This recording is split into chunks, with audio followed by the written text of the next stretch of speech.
Hello Unite. Today we are looking at lasagna. So we're looking at food science and looking at different cooking methods and heat transfers and different things like that and different functional properties of ingredients. Lasagna includes a lot of those things. This is great practical to see lots of things in action. Okay, so your ingredients and your equipment list, and there's a PowerPoint on Go for Schools if you want to follow along. And then we're going to start our mise en place. Okay, so I am first of all going to use my white chopping. I've washed my hands with my white chopping board to grate some cheese. Okay, if you don't have different kind of chopping boards at home, that's fine. Just make sure you're washing your chopping board down between each thing you chop. Okay, so I would maybe grate my cheese on the chopping board, move the cheese to a saucer, and then wash it down for the next time. Okay, so grating your cheese, make sure you're using the larger size of the grater rather than like some of you want to use this side, and that's for like juicing lemons and stuff. Ends up in a right mess and you can never clean it. So get that cheese grated nice and quickly. I like a really cheesy lasagna. I'm just using cheddar. If you wanted to, and what I'd probably do at home if I wasn't making such a basic one, is I would also use a little bit of parmesan in here as well. So I just grate some parmesan straight on there, and then it's just like a little bit of a different texture, a little bit of a different flavour to have with our cheese. I'm going to take my watch off and that goes. Practice what I preach to you. Good, so once your cheese is grated, move that to one side, let's get it out of the way, over here. Then we are going to prepare our other ingredients. So our other ingredients today are just onion and garlic. With a lasagna, like if I was doing this at home, like I always say, I would also maybe add some mushrooms and bits and pieces into it as well, just to give it some extra nutrition. We're only making a basic one today, so you only really need an onion and a bit of garlic. So, onion and garlic prep. Okay, cut the end of the onion off. In half.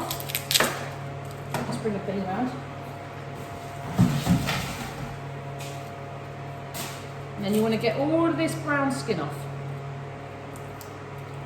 Lots of you always forget to take the brown skin off. It doesn't cook. It's a horrible texture. You don't want to eat it. It's not going to make you sick, it's just not a good texture to eat. Okay, so all of that brown skin comes off, so you have a nice clear onion. If you've only got red onions at home, that's fine, you can use those as well. You just need to take the purple skin off.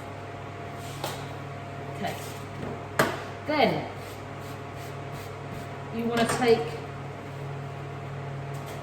your onion half and put it down flat on its largest, flattest side. Then we are going, I've showed you how to do this before, but I'll just give you a quick recap. Use your bridge grip and you're going to slice the onion down one way, then we turn it and we slice the other way. Okay, so don't cut all the way through,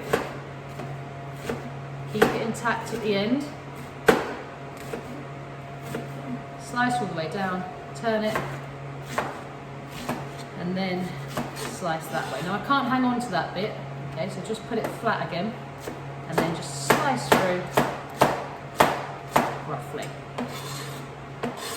Do that again to your other half. The closer you make these slices, the finer dice your onion will be. If you only put like 3 chops going down it, then obviously you're going to have massive chunks. So try and keep them fairly close together to get a finer dice. Put some onion skin in that. Just found a bit of onion skin, guys, so just take it out.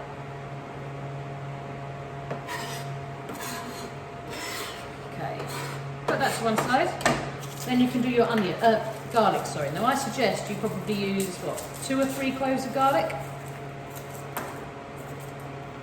So these are your cloves, these little bits here. I'm going to use 3. Best thing to do with this is to put it back flat on the board, crush it underneath your knife, then you can peel all of that skin off. Okay. If you've got a garlic mincer at home, you can obviously just put it straight in the garlic mincer, garlic crusher, That's fine too. Once you've peeled the skin, obviously. Crush all three.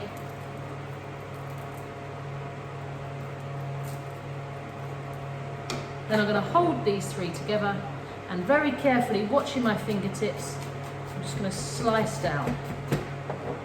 Okay. Now there's no real, unlike the onion, there's no real specific way to do the garlic. You just want to make sure it's as small as possible.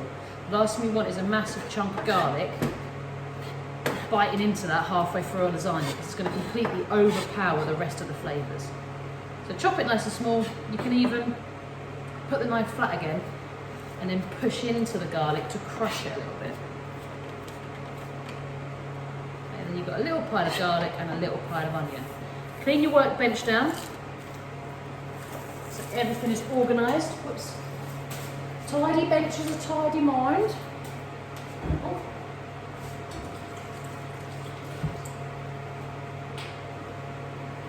Then, that is about all we need to prepare. Yes, that's what you do. If you've got onions, sorry, not onions, if you've got mushrooms and bits, obviously prepare those now as well. I'm going to move you around so you can see my hob a bit better. Okay, so we're going to start preparing our meat sauce first of all for this lasagna. So you want a little bit of oil in the bottom of your frying pan, probably about a tablespoon or 2 tablespoons. Get that on to warm up. Notice I haven't put the onions in yet. Let the oil heat up first. Okay, then we're going to go in with our onions and our garlic, and we're going to gently saute those 2 ingredients. Okay, so you want to give it just about 20 seconds or so to heat up.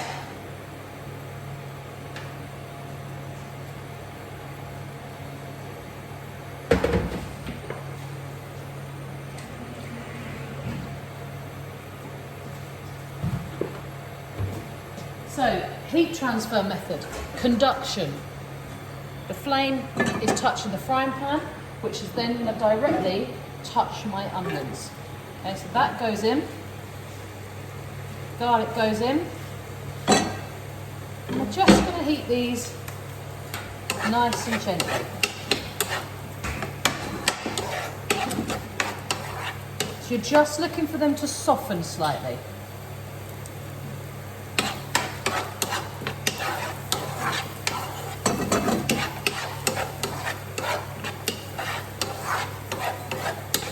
So, heat transfer method is conduction.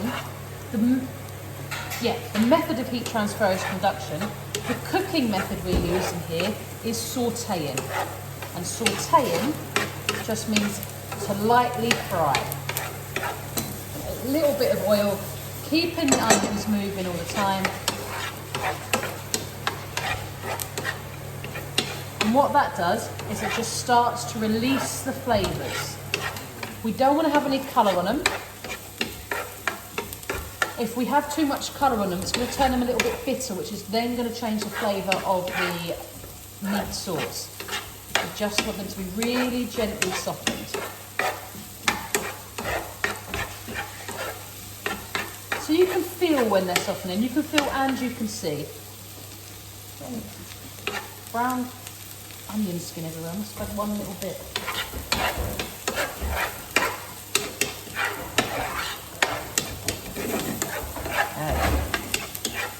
So, once they're nice and softened, okay, and they're nice and steamy, releasing their moisture, we're going to add our beef mince.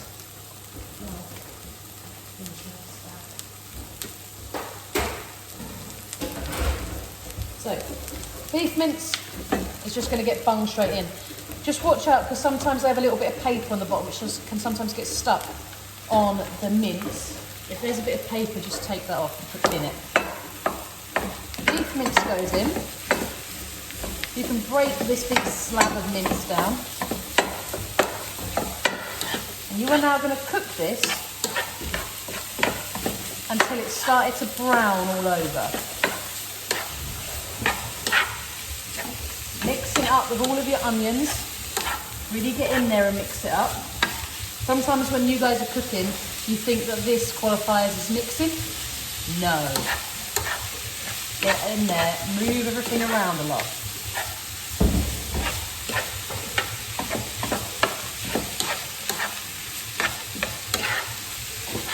Okay. It does take a little while for it all to go brown, guys, so bear with it.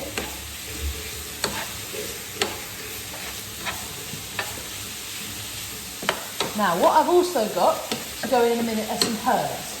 You guys can use whatever herbs you want. Sometimes you can get a packet of a jar of Italian herbs. I feel like I'm going quick. It must just be the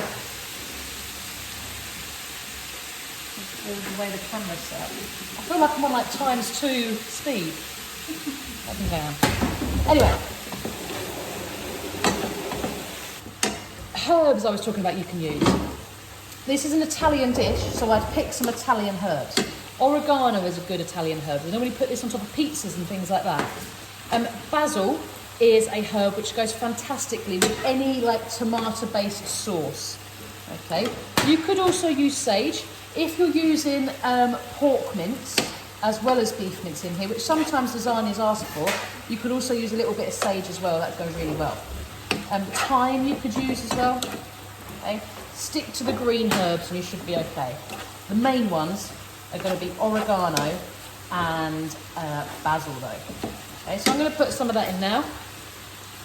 Just about a teaspoon of each, maybe a teaspoon and a half. This spoon is not being very accurate here. You guys can obviously be more accurate at home if you want to. Okay. Get those in. And then start mixing that around so that all the mince is covered in all of that flavour. Just put a little bit more in. Quite a lot of mince in there. There we go, that'll be it. Right, once all of your mince is brown all over, just like that, we're going to add our tomatoes. Now you can use a can of chopped tomatoes, or you can use this stuff that I'm using, which is tomato passata. Thank you, miss. Passata is really similar. It's just a smoother version of chopped tomato, so it's just where they've been pureed down a little bit. It doesn't matter what you use. I just have this in the cupboard. Okay, so we're going to go in with all of that. Use a full tin of chopped tomatoes if you've got them. You could even, as well as a tin of chopped tomatoes, bung a few fresh tomatoes in here as well. That would be really nice. And it'll cook down and add a little bit extra sweetness to the dish. Okay, get your tomato sauce in there and give it a good mix up. Now what I'm also going to add to this is a little bit of water. I'm going to leave this to cook for a bit and reduce for all of the flavours to infuse. But if I do that and just leave it now, there's not enough liquid in the pan to reduce. So we are going to add a little bit of water in there. You can see I've just filled up the container that had the sauce in about halfway. Then you get all that residue sauce in there as well, which is extra flavour. So a little bit of water in there. I also have a beef stock cube. You don't need to make a stock to go with this. I'm literally just going to crumble this beef stock cube in. It's going to add a bit more richness to the dish. Okay, just crumble it in and that will all dissolve. If you've got like one of those stock pots, that like a jelly pot, you can literally just drop all the jelly straight into. So, tomato puree. Okay, you want about a spoonful. A wooden spoonful is fine. And you can just drop that straight in. And then we're going to leave this to do its thing while we do the white sauce. So, we're going to keep an eye on it though, because we don't want it evaporating completely and losing all of its heat. So I'm going to move it to my back burner and bring my saucepan to the front, which is right. Sauce, that, lovely. So,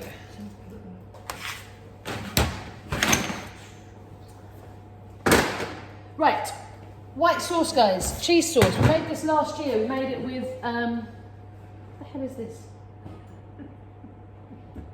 We made it with a macaroni cheese. And you guys, from what I remember, you guys were quite successful at it. There were probably a few incidences where we had a bit of a problem. But I think you guys were pretty good. So we're going to recap it now because it's quite a high level skill that you guys need to know. So a white sauce, if you remember, it starts with butter and flour. Okay, and it's equal quantities of each. I'm going to use a couple of tablespoons of butter and flour.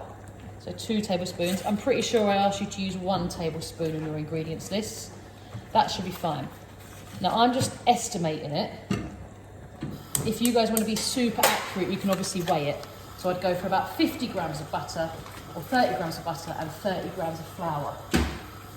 Okay. You then get the butter in the saucepan and then heat the saucepan up. Don't heat the saucepan first, please, because the butter will go in, it will just sizzle like crazy and it might burn, which we don't want. Check your meaty sauce every now and again. That's reducing, so the sauce thickening method we're using for our meat sauce is reducing. Liquid is evaporating, leaving behind a thick, flavourful sauce. This sauce method, if you was in my live lesson last week, is gelatinisation that we're using in this pan because we're using starch, okay, we're using flour. So get your butter melting. You can see you want to keep that nice yellow colour. If it's started to turn brown, get rid of it and start again. Okay. Then you want to go in with your equal quantity of flour. So don't forget I use 2 tablespoons of butter, so I'm using 2 tablespoons of flour. So that goes in and give it a good mix. And what you want, you actually need a little bit more than that because I've estimated it and haven't been precise, it's a little bit watery. So what you're looking for is this thick paste that looks like that. Okay, that's your roux, R-O-U, lovely. That's your roux, R-O-U-X, okay? This is the thing that's thickening that sauce, if you remember from macaroni cheese. What we're going to do then is change our utensil. So we're going to start using a whisk. If you haven't got a whisk at home, you can just use your wooden spoon, that's fine. A whisk just makes things a little bit quicker to be honest. Oh, that was butter, I thought that was a bit of garlic.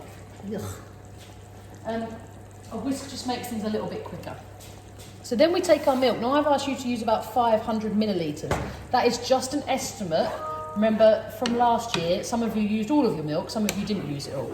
So you guys just need to be the judge. Make sure you've got spare milk if you need it.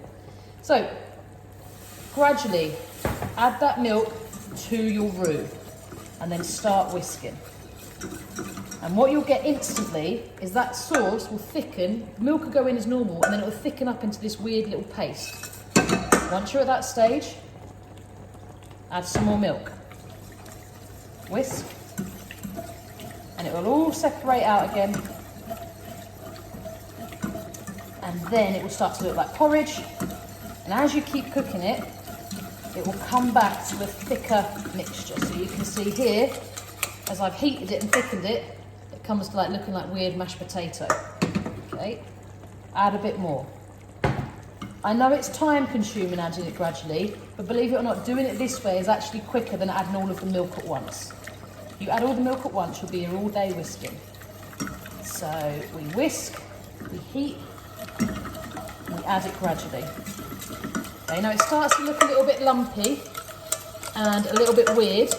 Keep on whisking and working through that, and it will start to develop into a smoother, silkier sauce. Okay, so keep on whisking.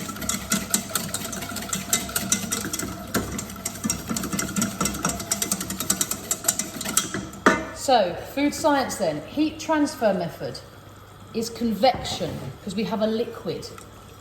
Okay, we used conduction at the start to melt the butter.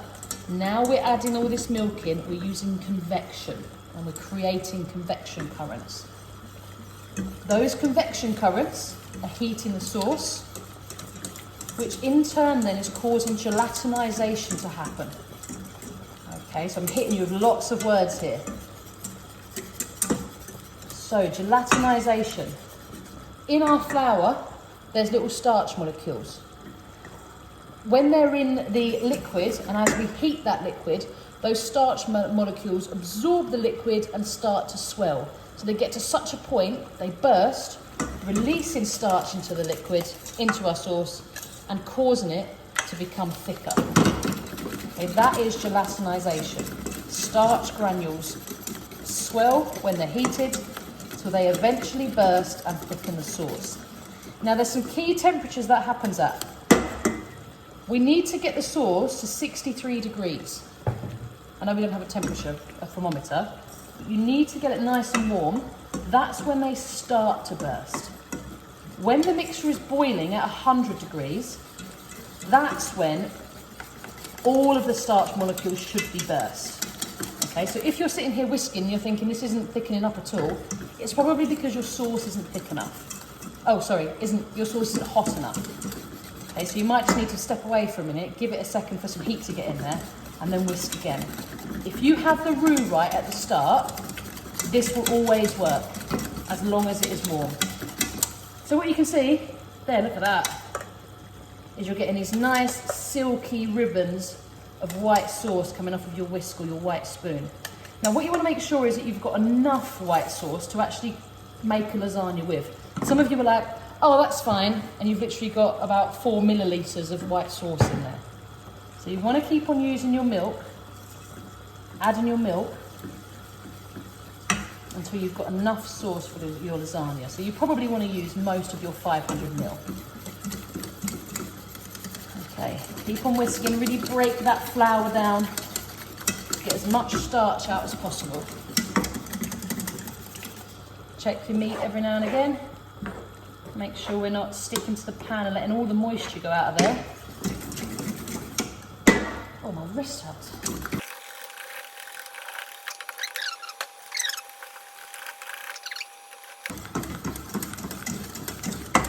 Right, add some salt and pepper. Add a bit of salt and pepper to your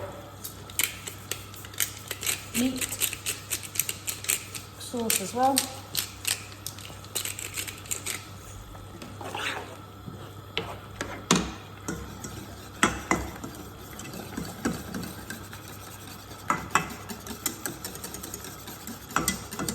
Okay, so once you're happy with the texture of your sauce, I'm pretty happy with that. You can see it's coming off of the whisk nicely. It's not pouring off like water. You can add half of your cheese. The other half is going to go on top of the lasagna. Now what you'll see is that that cheese will probably instantly thicken the sauce. So get a bit of spare milk ready, and you might just need to slacken it off a little bit if it's super thick. So whisk all that cheese in and give it a chance to melt.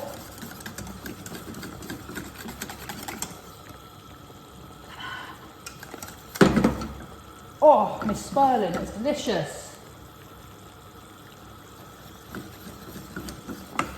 Turn the heat off of that meat one now. It's splattering everywhere.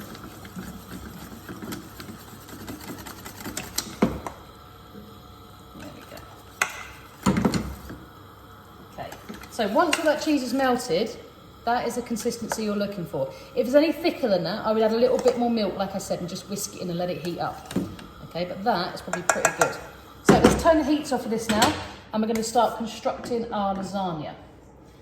So, you want your lasagna sheets ready, and then you want an oven-proof dish. Okay, so people tend to construct lasagnas in slightly different ways. The way I do it, obviously it depends how many layers you want, but the easiest way to do it when we're in school is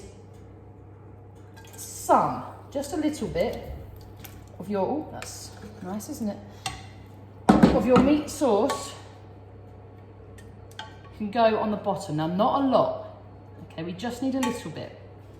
Then what we're gonna do is grab our lasagna sheets, and we're gonna lay these on top of that meat sauce.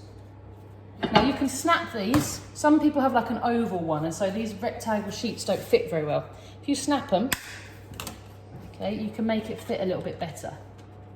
So looking at something like that. Try not to let them overlap too much. A little bit of overlap's fine, but if you overlap too much, then the pasta won't cook very well. So what I want to do now is put half of the remaining meat sauce on top of that lasagna, on top of those sheets. Okay, smush it around so that you're covering all of that pasta up. The liquid from the meat is what's going to cook the pasta. Bless me. Okay, and then we're going to go with a little bit of cheese sauce in there. Okay, so it doesn't need to be perfect. You can always take your spoon and smush some of that cheese sauce about. Then you want more lasagna sheets.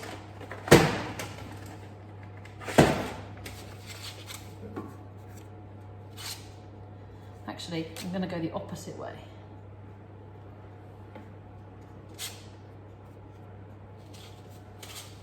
Okay, snap them. Oh, I've already got half snap there. Snap it to fit.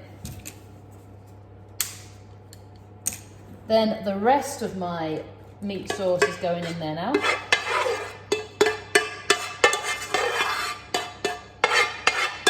Scrape as much as you can in so that you don't end up with all your onions in the bottom of your sink when you start clearing up. Okay, again, give that another smush over. Lovely. What you might notice is if you're taking a while to do this, your white sauce might start to get a bit thicker. Okay, as it cools, it will start to set. So you might just need to add a little bit more milk, or you can reheat it gently, and that should make it a bit more saucy again. Okay, little bit more sauce on top of that. We'll be a bit braver with that, a little tiny bit more. And then last layer of lasagna sheets.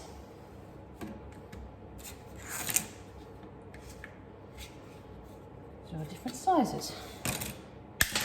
Some of them are really short.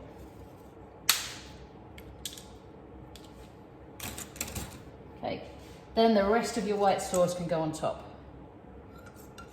Make sure you leave enough white sauce in there for it to cover the top. There's nothing worse than when a kid only has like a spoonful of white sauce to go on top. These lasagna sheets need to be covered to cook, like I said, because all the liquid cooks it.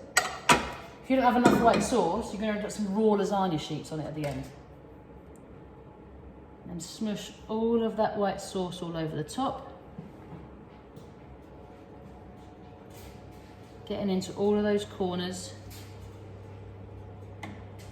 And then you are going to top with the rest of your cheese. And like I said, if you want to get a bit of Parmesan on here as well, if you've got that knocking about at home, that would be good. Then this is going to go into the oven about 200 to 180 for about 15 to 20 minutes, or until the cheese is golden and bubbly on top. Okay, it only needs to be until the cheese is golden and bubbly. All the meat in there is already cooked, so you don't need to worry about that. Okay, it just needs to be golden and bubbly on top. So 20 minutes, 200 degrees. See you later.